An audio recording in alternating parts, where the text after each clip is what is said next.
Hello, and welcome to this exclusive webinar on enabling business outcomes at the speed of innovation.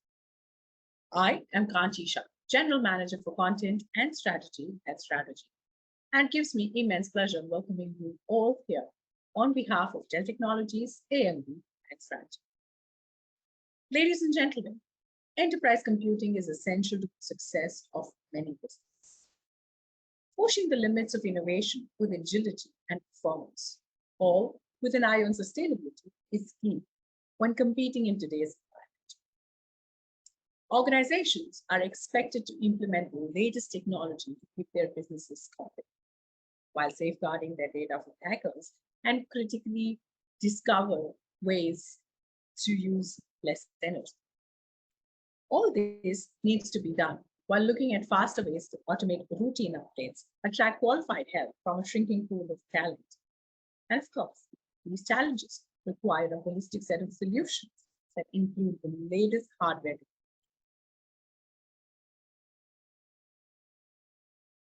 With that, I'd like to draw your attentions to the screen, where I'd like to take you through a short presentation on the key application modernization trends and how they enable business outcomes at the speed of growth. Application modernization is no longer a nice-to-have initiative. It is a must-have initiative that enterprises need to embrace to thrive in a fast-moving market. Application modernization is essential to make enterprises agile, responsive to dynamic market needs, and future-ready. Modernized applications are also more cost-effective to maintain and manage. They also provide better experience to customers through API-first and microservice architecture. In an agile world, enterprises cannot afford to use monolithic applications that are expensive and difficult to update. They also cannot afford downtime because one component faced loading issues or performance issues. And that's why most enterprises are moving towards modernizing their custom applications over the coming years. What then are the imperatives of business transformation? Survival. And when I say survival, I mean in terms of organizations where it is an existential crisis. Traditional organizations like Nokia or Kodak, who couldn't survive on their old operating models and are no longer a part of the mainstay market. They were erstwhile market leaders in their own domains.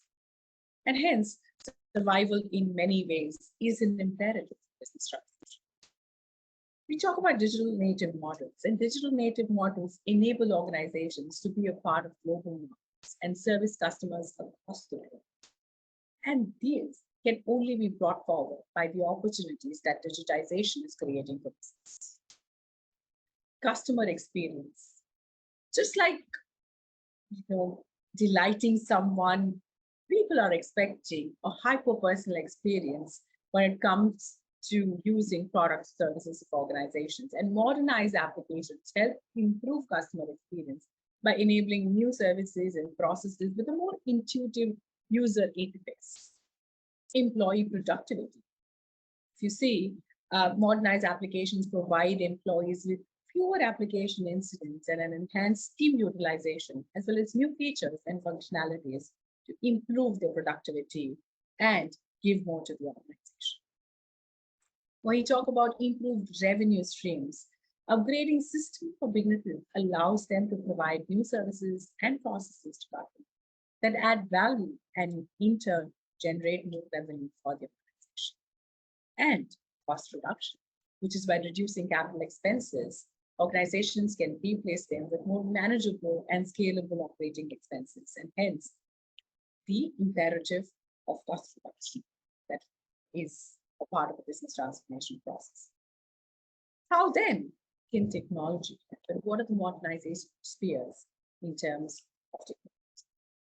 Well, if we see, there is a heightened demand or a move to hybrid cloud. And if you see, one of the leading report states that about 77% of enterprises already use hybrid cloud.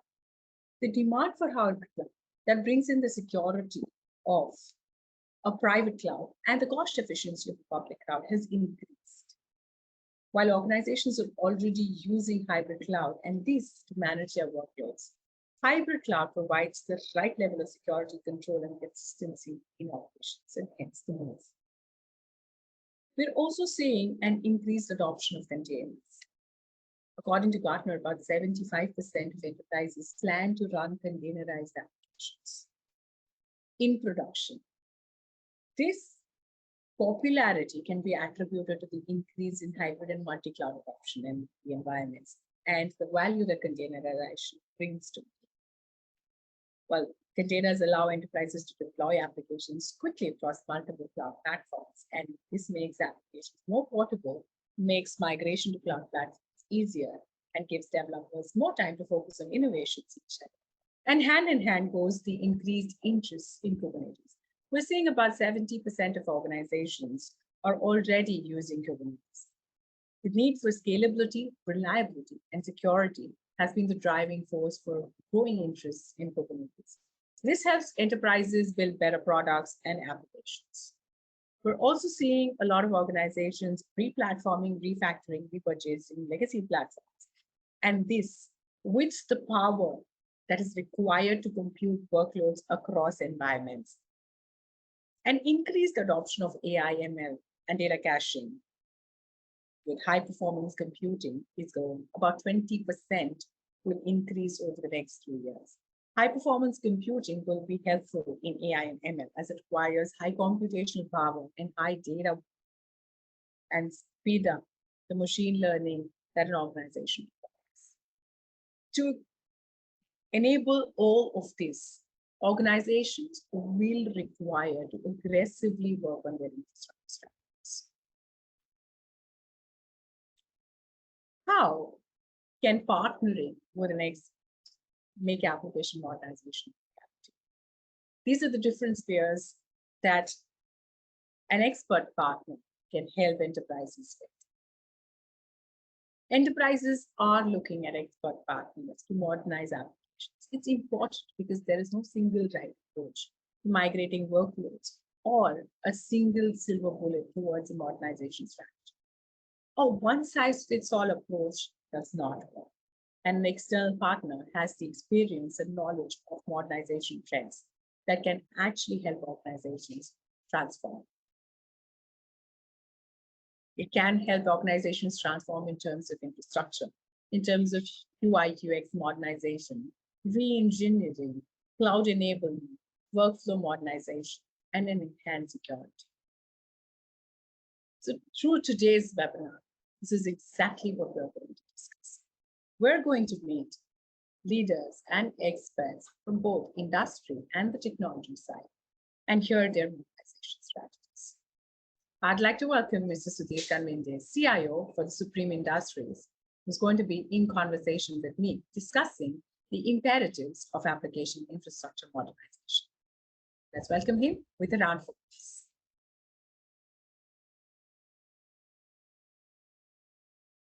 Ladies and gentlemen, through this webinar, we intend to share insights on all the imperatives of delivering consistent business outcomes backed by performance, automation, efficiency, security, and of course, sustainability.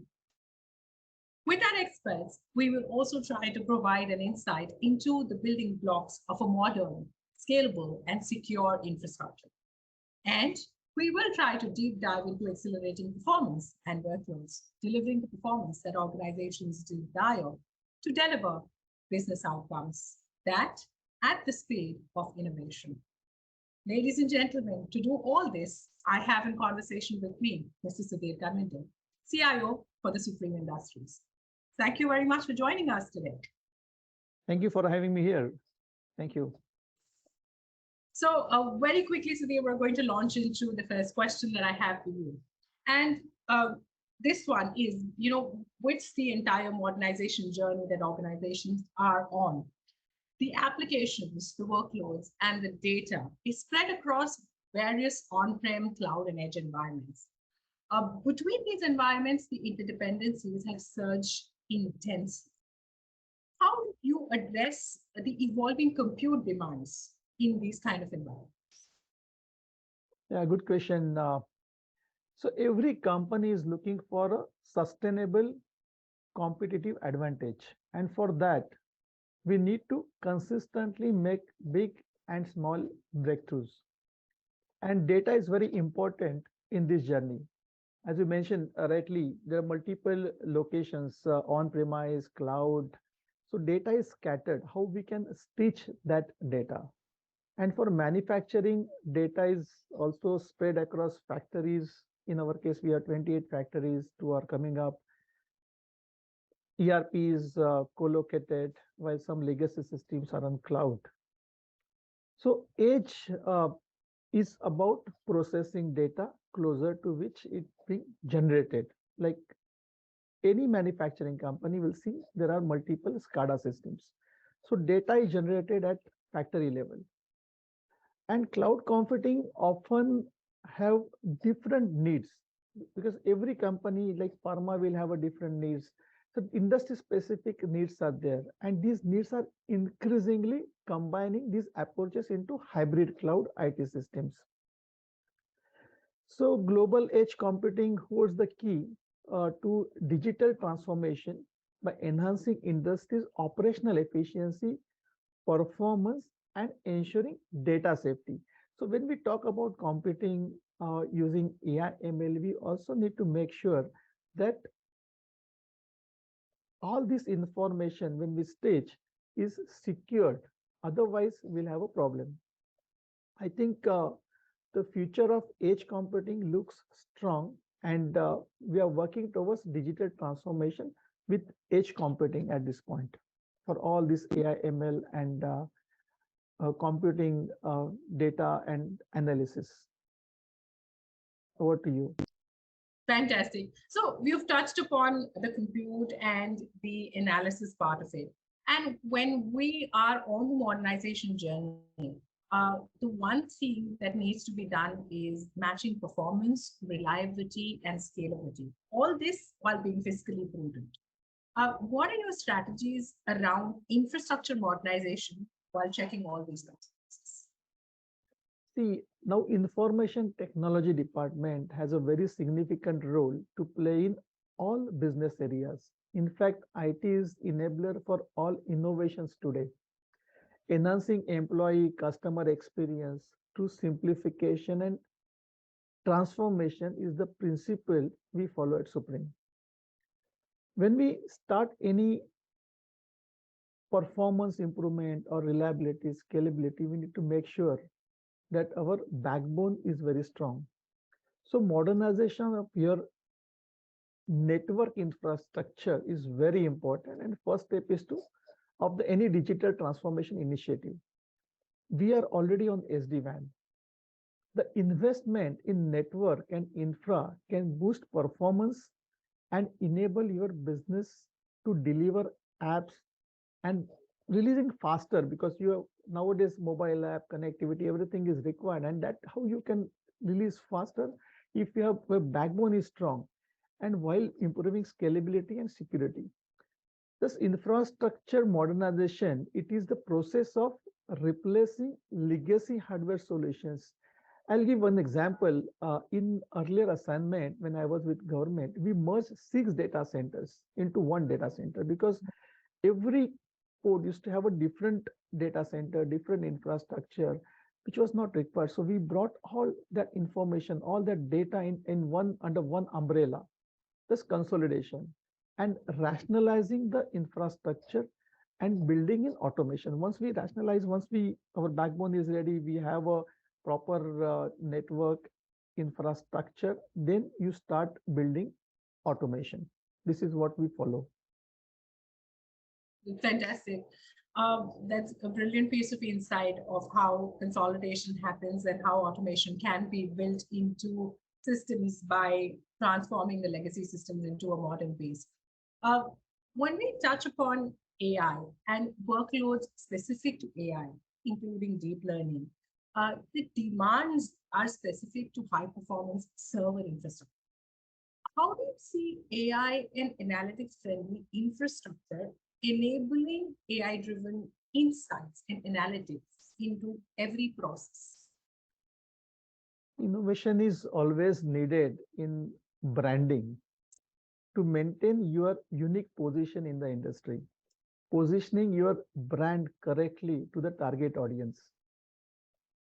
Collect market data and with deep learning, understanding market requirements. Once you know your market requirements, in which area so India is a very vast country, even when we are also doing export. So there are demands at a different time. Like in India, if there's a good monsoon, you have a lot of requirement of farming pipes. So data is very important, and data from not only from your internal systems legacy or your ERP, but external data. And with AI, manufacturers can reduce labor cost significantly while improving overall productivity and efficiency at their plant. If you know, like at certain temperature, your machine needs more maintenance. So predictive, not only for your business, but also for manufacturing, predictive maintenance is very important. At the same time, but we are going in phase manner. We are not implementing everything together, since it's very important. You do it correctly when you go in digital transformation or AI ML journey or analytics. You cannot go back on to drawing board again and again. So you need to make sure when you take step forward, it's a proper step forward. And in digital transformation at factories, you should avoid going back and forth to drawing board. I couldn't agree more. And when you say that there is that inflow of data, the entire data influx from various points coming into one particular structure, what kind of demand does this have on your infrastructure layer? Yeah, so see the data flows, like your demand will change like anything. So you need to make sure that you are computing wherever you are hosting, or you have any kind of OpEx model, or maybe even some companies may go with CapEx model, or make sure that your hardware is scalable, so that when there's a huge demand, you can increase your CPU memory. At the same time, at the end of the day, or when there's a like month end, you will have a more demand for your internal data analysis, while for during the market strategy, while budgeting, you need to collect data from external sources and prepare your strategy for next 2 to 3 years. So demands varies at every kind of a quarter. There are different demands, so make sure your computing infrastructure is scalable. Fantastic. With being scalable, the compute infrastructure also needs to have simplicity and the speed to ensure our go-to-market efforts. Uh, how do you see an organization's business objective being met of reaching the market in a fast manner by while keeping it simple and reducing costs? Yeah, so you're talking about Swasth Sundar or Tikau, right? Absolutely. Yeah, so that is very important, because you cannot spend every time. See, in digital transformation, it's very difficult to give ROI when you start any project. But what I recommend is brainstorming with key resources across manufacturing. If you are in manufacturing. If you are in service, identify key resources from business. Encourage a culture of innovation everywhere within the organization. It's not like only IT is give suggestions or solutions, but you need to make sure that culture is there. When we talk about, say, 20-25 years back, I was in manufacturing, I was in production planning department when I started my career. And those days, the innovation and everything was restricted to R&D department. That is no longer the case. Every department, whether it's HR or your marketing, sales, your production, your even maintenance, we have received a lot of good ideas from our maintenance department. So innovation can be about finding better methods to do everyday work, creating system to complement your talents and assets. It can be discovering better channels to deliver to customers and users. For IT, we have when we talk about our customers, our internal customers and external customers, how we improve their experience, that is important. How we can use technology to improve or give them better outcome or better output. Then identify the best suitable information, technology, software application, or tools. Say, for example, if you go in market, I'm getting around minimum 20 calls or 20 emails per day regarding various kind of solutions available, but all are not required for us. So filter, shortlist one or two solutions, brainstorm, involve your key business resources, spend 2 to 3 days. And I'm lucky enough that here we our management approved that, and we schedule workshops, and those workshops we come up with the solution. Few months back, we also scheduled one tech day where we called all our key resources from business plus IT team. We scheduled one tech day, uh, and the tech day was for 3 days. So coming or bringing somebody from factory location sitting in Mumbai and spending 3 days, it's a big kind of favor on IT as such, but it's a kind of a combined effort. And we asked all vendors to give us presentation, and then the end of the day we decided, we shortlisted, and then we continued. And that's how we started projects or started our digital transformation journey. That's brilliant, actually. And the initiative of doing a tech day where you bring in resources from different locations to actually come into the center where the IT is being managed and how decisions are taken, and giving them a view into it is definitely commendable, I must say. I do have a view on the clock, and we have very little time left for this. So I have one parting question for you.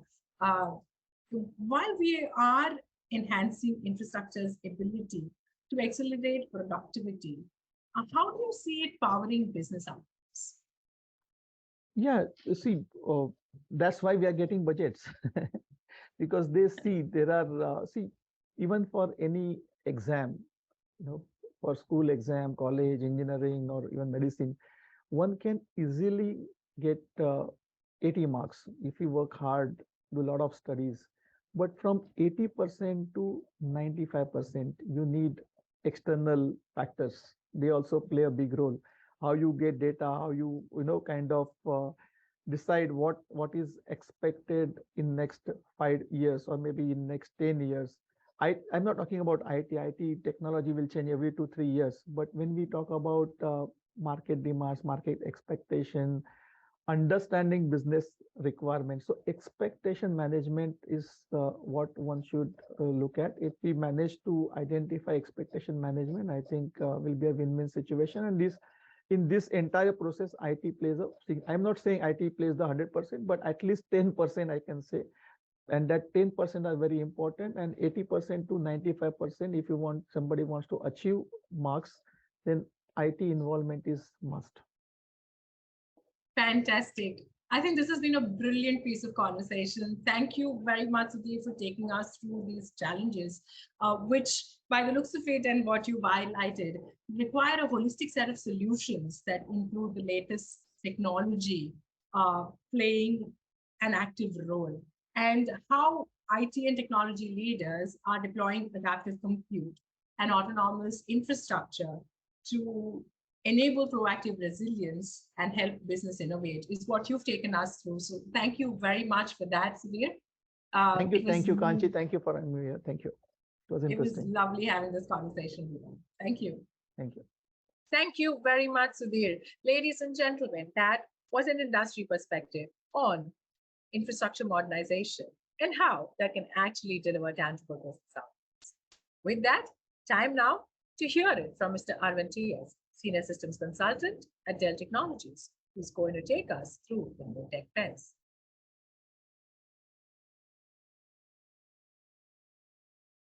Hey, thanks, Kanchi. Hey guys.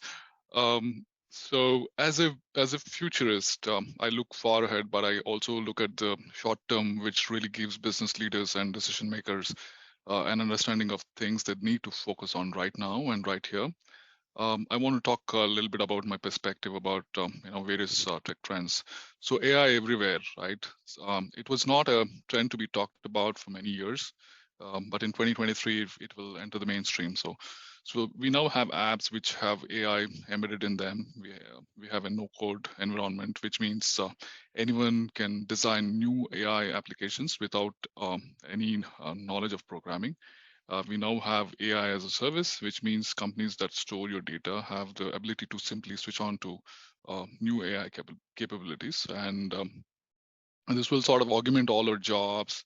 This will change all the business processes. So some of the key trends which I personally follow are, probably like NLPs, natural language processing, machine vision, as well as generation of synthetic content. So say companies, one of the companies which actually sort of created Deep Tom Cruise, right? That went viral on one of the applications. So if you look at it, it all sounds too simple to be true.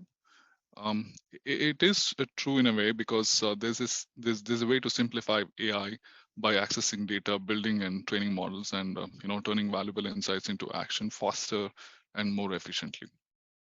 And Dell validated designs for AI help organizations to do all those things by providing customers with complete AI solutions with hardware, software, and support services included.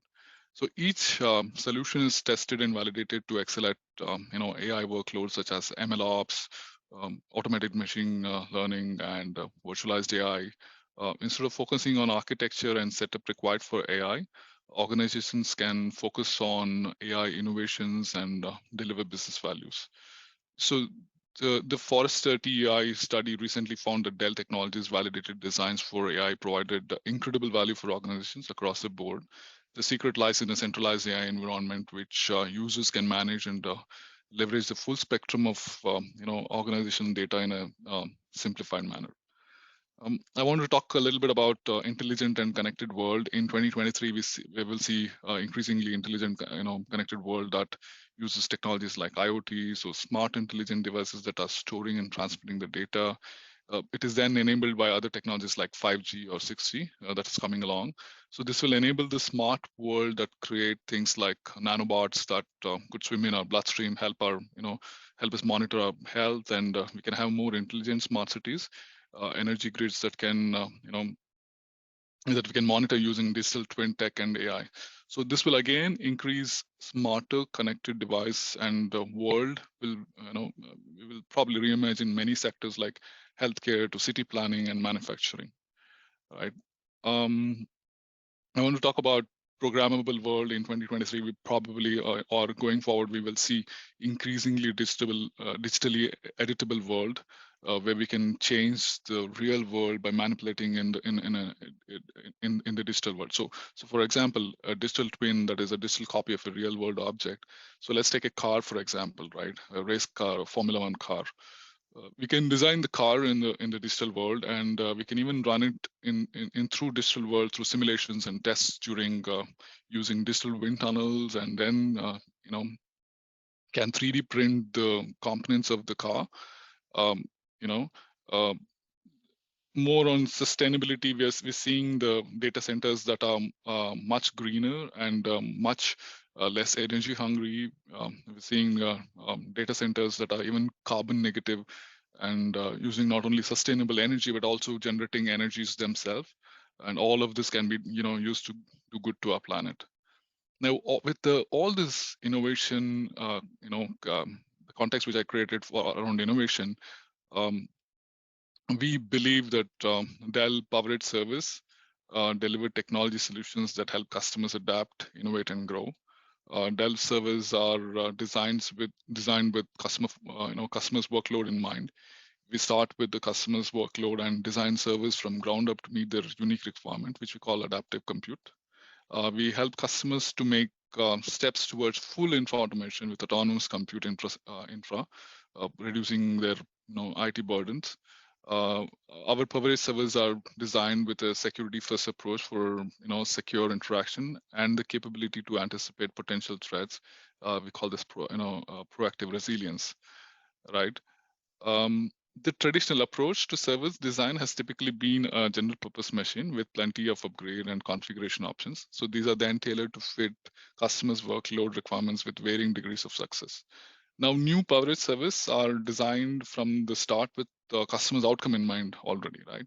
This means that we start with our customer's workload and design service from ground up to meet their unique requirement.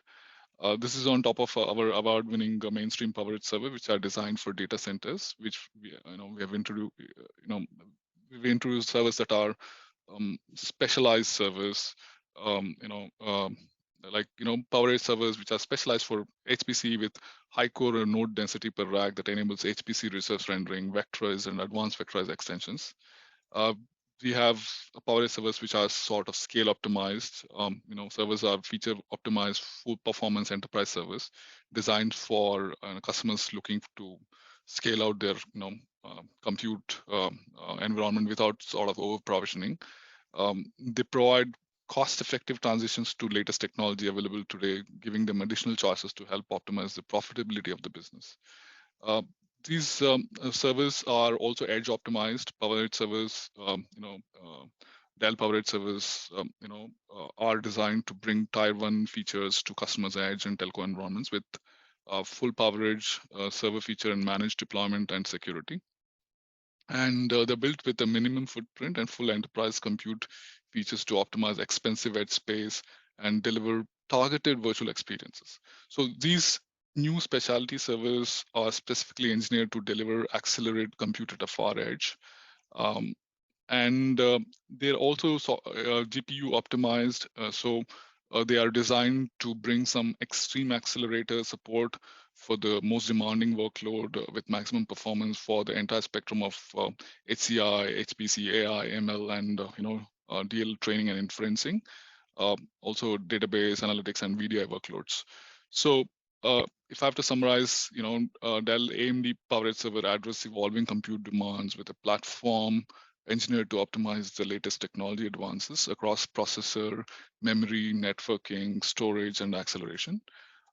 We also have, Dell AMD servers are going to be delivering AI ML infrastructure without compromise. For instance, the XE8545, which is a Dell AMD special service. We are constantly upgrading our Dell AMD servers with 4th gen AMD specific processors, NVLink, PCI Gen 5, and other innovations. We're providing ready architecture for HPC, vSAN ready nodes, and more solutions powered by PowerEdge with AMD EPYC processors. In this, Open Manage is the heart of this message, collecting the telemetry from all the systems involved, as well as integrating with the network and storage components to provide a holistic picture of the entire infrastructure. Autonomous compute essentially is the intelligent systems that work together and independently enabling rapid digital transformation and productivity. So how do we do all this? We, as a business, and as your business sort of evolves, right, managing your infrastructure becomes more challenging to include disparate and siloed systems and data. So Dell Technologies sort of delivers service, server technology that discovers and enables other systems, makes recommendations, and communicate effectively based on your guidelines. So Dell Technologies does rapid platform enablement by quickly getting your system up and running with the automated service and OS deployments. You get a comprehensive review of the system data analytics and predictive analytic capabilities. Dell Technologies scales without disruptions by managing up to about 8,000 servers plus HCI and vendor systems. Now that I've spoken about adaptive compute and autonomous compute infrastructure, let's take a little bit of let's take a look about our last pillar, which is proactive resilience. We have defined proactive resilience as a system and software designed for secure interactions and the capabilities to anticipate potential threats. What do we mean by this? We have a built-in protection through a through a complete portfolio of solutions from silicon root of trust and supply chain all the way to the asset retirement. Let me, so here we are. I want to sort of bring in the latest AMD portfolio. So these AMD systems, Dell AMD systems, are uniquely designed for HCI, HPC workloads. So because higher core counts, faster memory, faster I/O, PCI Gen 5 equals better, bare metal performance for either genomic sequencing and research computing, right? So we have AMD systems which are uniquely designed for VDI workloads because unprecedented VM density delivers best user experience with single wide GPUs, which means more virtual desktop instances and a flexible remote worker experience, right? So AMD systems are sort of uniquely designed for acceleration, real-time data analytics workloads, because performance of PERC 12 along with the scale of dense NVMe equals more performance and capacity per node and higher OLTP within the Oracle as well as the SAP environment. So extreme performance that is flexible, air-cooled, and can be the backbone of your data center. So I might ask, Shilpesh, my friend, to deep dive into more around the AMD EPYC 4th generation processor. Essentially, if I have to summarize it, right, using AMD EPYC 4th gen processor, we essentially deliver up to 50% more core count per single socket platforms. It's available in innovative air-cooled chassis. It enables DDR5 at about 4800 mega transfer per second memory, and PCI Gen 5 with double the speed of previous Gen 4 for faster access of data, faster transport of data, optimizing application output. It scales storage using up to 33% more E3.S NVMe drives and reduces global carbon footprints. We deliver more memory, right? More memory density with about DDR5 up to 6 TB RAM.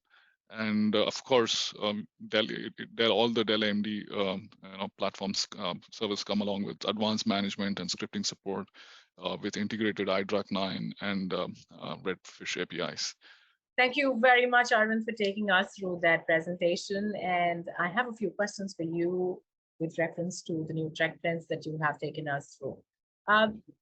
What I'd like to know is that around the tech trends that you've taken us through, that would actually hold the potential to shape the future of business as organizations strive to become more digital. And companies at heart are quickly moving towards anything and anywhere by expanding their data ecosystem. What's your take on the data trends that actually hold the potential of fueling the digital? Yeah, look, I think we've all come through this pandemic, and getting closer to your customers probably has been the barometer of companies that have been successful. And we definitely see data being one of the fuels of digital economy, right? But I think the way it's going to transcend is that it's going to be at the edge of the computing environment, where a lot of this data is going to be generated. And I'll use a very simple analogy of like a self-driving car, right? Effectively, if you think about it, a car like that, it will generate a tons of data just to be able to stay on the road and do what it's supposed to do, right? And then you need to obviously make sure that you're utilizing the data in a secure and a safe manner. And also, I believe that Gartner believes that about 75% of enterprise data will be generated and processed outside of traditional data centers, as well as cloud by about I think 2025. So we're not talking too far. So yes, I think the edge definitely will be the new boundary, and that's where I think business will find the greatest opportunity to create value for their own business and their customers. And then utilizing simple data management to drive the specific business needs and effectively escalating it, that growth and utilizing emerging technologies like machine learning or artificial intelligence to convert the data into a meaningful value. If I have to sort of quote some stats, probably edge computing, market is supposed to grow at about a CAGR of 21.6% from 2022 to 28. And then by 24, we should have 50% of data will be at the edge. So GMI also predicts about $15 billion in terms of edge computing hardware purchased by 2025. So more and more applications will require data processing in under 5 millisecond. Future applications set to demand about a 1 millisecond processing. I couldn't agree more. And while data processing is one of these pillars, you just touched upon the volume of data being generated and the rate at which data continues to grow. What could be a combination of the increasing value of data? And when you actually put it in context to all the combined benefits that one could gain, what do you see as some of the advantages and barriers that business? Look, I think, the advantage of it's effectively mining it, storing all the data that you're cleaning and getting from your business. But the biggest thing is managing it properly. And I think, for many years, different industries have collected data. The key now is what do you do with it, right? The data, and then, the key is to obviously utilize new technologies to drive those insights. So we're just seeing a sheer volume of data being collected. So you need to have a different data strategy and in getting those insights, and it's using technologies like ML and AI to get the right strategies in place and use the data to give you the benefit moving forward. So essentially, if I have to summarize it, organizations, will have to learn or manage data at scale, curate, protect, and govern data wherever it exists. They will need to sort of leverage the right data faster by enabling effective data access, scale, and control in a cloud operating model, right? Decide what they want to do with their data, meaning activate their data and drive better outcomes at any scale. They need to sort of create measurable values by optimizing analytics and AI at any scale. Absolutely. And while organizations are on their journey to curate, protect, and store, the one fundamental pillar, which you pointed out, protect, storage and data usage faces its own set of challenges. And there's been an exponential increase in cybercrime for the past 2 years. Could you highlight some of the security trends for 2023 that companies actually need to adopt to be safer against vulnerability? Yeah, I think you hit the nail on the head. As we opened up businesses to be more agile, more digitally transformed, we've obviously opened up holes for criminals to exploit, right? So there's been a deluge, especially specifically over the last year, in many of companies being hit with ransomware attacks. And you're seeing this phenomena across the globe. And again, as cyber criminals are definitely at the cutting edge, it does leave companies very vulnerable, as well as the data that they're collating. So cyber attacks continue to rise and evolve. Nation states going after critical infrastructure with sophisticated attacks. So the increasing sophistication depicts about I remember about 85% of the breaches did not use malware. They use credential attacks, social engineering, and phishing, and cyber warfare, even ransomware as a service, right? So I've also heard, according to some of the companies like CrowdStrike, 68% of companies encountered another sophisticated intrusion attempt within 12 months. So you will see the industry moving very much to an automated type of industry where all your processes, the way that you try and pick up that is automated, and data protection measures effectively are done through, say, machine learning, automated recovery for business continuity, right? Even the detection and prevention is automated, where machines are effectively pre-anticipating what cyber criminals will be doing. And it's just really because we've seen a deluge of attacks globally. So it's becoming very sort of difficult for IT organizations and organizations in general to do this in a manual basis, right? So again, technology will take over managing the security platforms or platforms for for various organizations by sort of simplifying compliance and governance via centralized software-defined data protection, and also gain sort of global oversight of application backups and making sure that you're covering all the holes that are potentially in your business. Thank you very much, Arvind, for taking us through that. I mean, that's pretty much what we have time for, because I do have a view on the clock. And with that, we'd like to call it a wrap. Thank you for taking us through all those lovely insights that we've been able to uncover through your presentation and, of course, conversation that we've just had. And with that, we're going to move forward into our next session. Thank you. Thank you.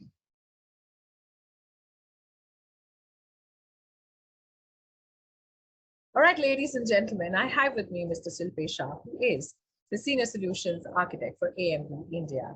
And we're going to be in a conversation where we discuss how the different data center infrastructure needs are acting as an enabler for organizations to become digital. On that note, Silpesh, my first question to you in this conversation is, how do you see making timely investments towards modern data center infrastructure, and this becoming an enabler for organizations to lead intelligently, become digitally determined, and have the right kind of compute power that modern applications have? Yeah, so thanks for that question, Kanchi. As you know, infrastructure is needed to run applications, and applications are needed to run the business, right? So faster applications means the business will also run faster, and business will be able to serve more customers, leading to more profits. So any modern application definitely requires a modern infrastructure, which should be able to not only cater to the application performance requirements, but at the same time, it should also be able to provide security, scalability, reliability, agility, compatibility, power efficiency, and provide overall TCO and ROI benefits, so that organizations are able to utilize the infrastructure in the most optimum way to derive better business outcomes, and at the same time reducing the operational costs. Now, modern infrastructure requires modern platform, which has the capability to deliver all of this.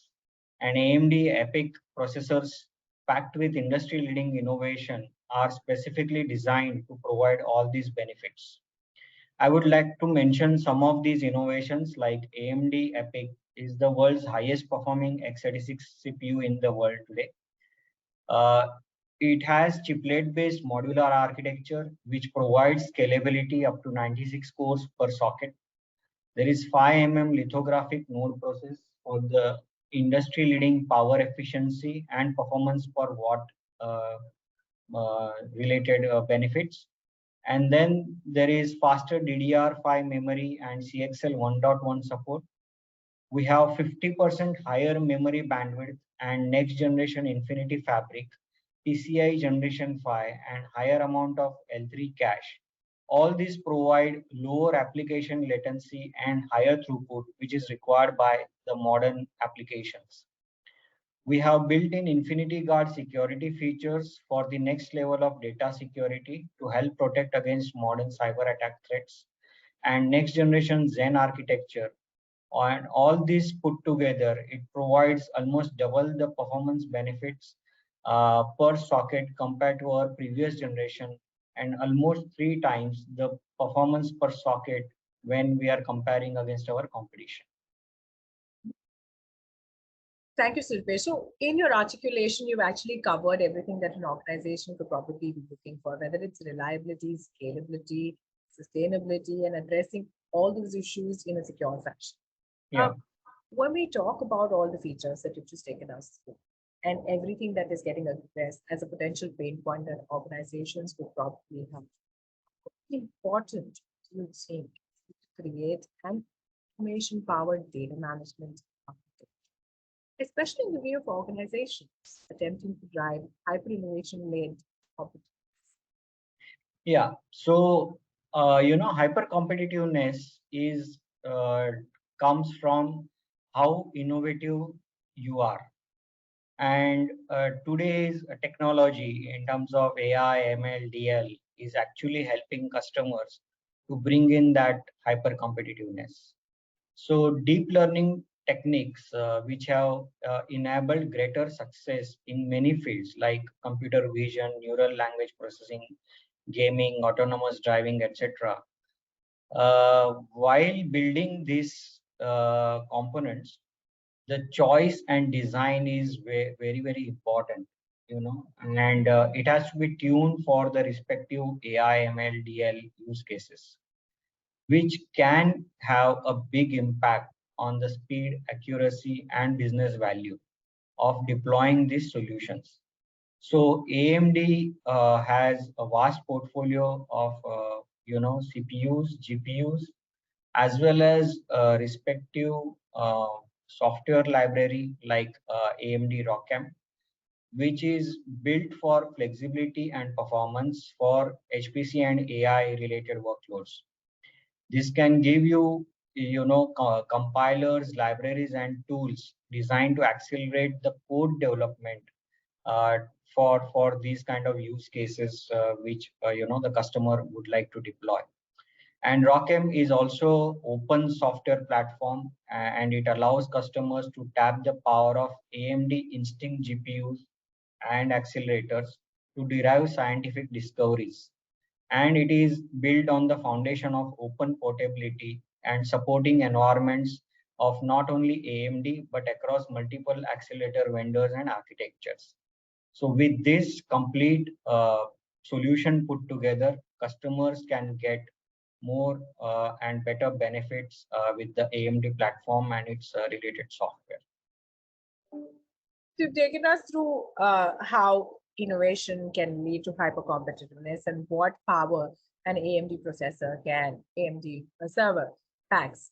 Can you tell us a little more about the Dell PowerEdge servers with the 4th generation AMD EPYC processors? And how do they create more value for organizations to be able to deliver business outcomes while ensuring efficiency and sustainability?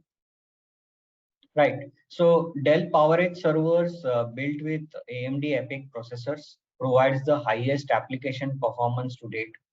And these new systems are designed to help customers more effectively power today's demanding workloads, such as data analytics, AI, ML, DL, virtualization, high performance computing, etc.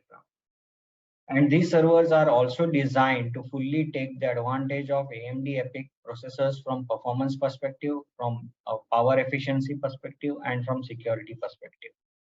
So this helps customers get the highest performance, reduce CO2 emissions, and thereby attain their sustainability goals from that perspective. And the platform also helps reduce the cyber attacks by deploying the cyber resiliency architecture, which is provided inbuilt into the AMD platform. All these things are put together, integrated together, so that not only the AMD platform, but the Dell platform, both are put together, provide a complete, secure and performant platform for deploying these modern workloads. And you get the highest performance at the lowest power consumption. These are the benefits that customers get.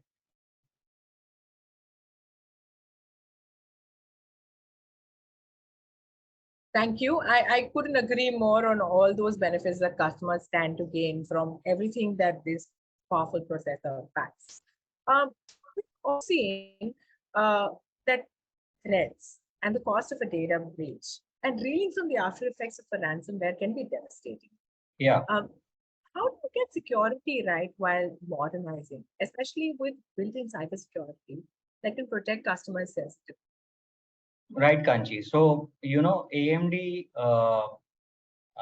has kept security as one of the foremost design parameter when we are deploying or when we are designing any product.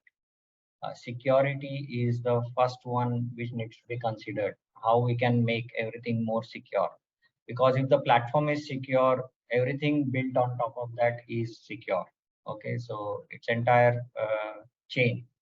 So we have a very modern approach from security perspective. We have deployed multi-layered kind of security architecture, which helps highly resilient infrastructure platform to be built to resist against the complex attacks, right from bias manipulation to in-memory, threats and data breaches and those kind of things. As well as we are not stopping at that, how we can take it forward when systems are virtualized, how we can make hypervisor related attacks also more secure. And all these things put together, we have a feature called as AMD Infinity Guard, which complements the entire ecosystem from security and platform perspective. Now, with that foundation, we have built-in root of trust on our CPUs with embedded security checkpoint, and it is designed to validate the initial BIOS software boot without any corruption. Also, the hardware-based encryption, we can achieve full memory encryption in a bare metal deployment, and with for virtualized workloads, we have full memory encryption for every virtual machine that is deployed. So this is the basics of building the confidential computing platform, which will ensure that even in the virtualized environment, data is encrypted and there is no data breach from that perspective. So how these all come together is that customers encrypt the data when it is data is stored on the hard drives. So it is data is secure from that perspective. When the data is on the network, that time also it is encrypted and it is secure. But when the data is actually in use or it is getting processed, that is when the data is sitting in the server's memory, it is completely in plain text format, and any attack from that perspective will have a devastating effects. So what AMD does is we actually target that. We encrypt the system's memory so that the data in use is also encrypted, and there is no possibility of attack or any sort of those kind of things. So these are the latest technologies which are available, and with our latest generation CPUs, we support more than 1000 VMs or containers per physical server, which really helps customer utilize these benefits. And the best part of is that all these things are enabled without any application or code level changes to be done by the customer or any of the ISVs, because it is completely transparent from OS perspective as well as from application perspective, and customers can utilize this without any limitations, like there is no limit in terms of how much memory you can encrypt. Whatever amount of memory that is installed in the server, whole memory can be encrypted with these techniques. And one more benefit is that we provide all these features across our portfolio of CPUs. So we do not have any classification, that lower core counts do not support this feature and higher core counts support this feature. Nothing like that. We have all the features right from security, scalability, etc. We have all the features for all our product offerings.